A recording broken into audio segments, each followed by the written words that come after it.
So all roads, or most roads, lead to the Montego Bay Sports Complex on Friday night as the Reggae Boys kick off another Nations League campaign against Antigua Barbuda. And under normal circumstances, would have said Super Jamaica. But with the under-23 disaster at the feet of St. Kitts and Nevis and Dominica, still I mash up the meds.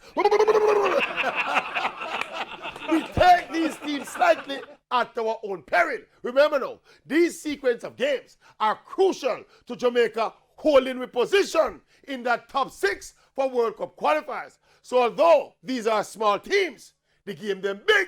That being said, I have to go back to Coach Tapper Whitmore's endless chopping and changing and looking at players. This time, a couple of New England-based players in Bobby Reid and Daniel Johnson are in the squad.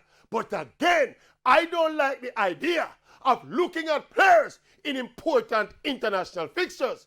Experimenting and trying out and looking at players should be done in friendly games so that when the players assemble in these 3 or 4 day FIFA breaks, the coaching staff can work on team tactics and team chemistry, etc.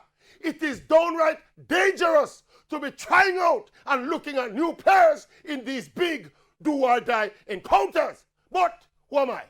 I am just a cantankerous, nicey clown and comedian when they call them average. Who people say, who they must take serious. Them say me only make people laugh.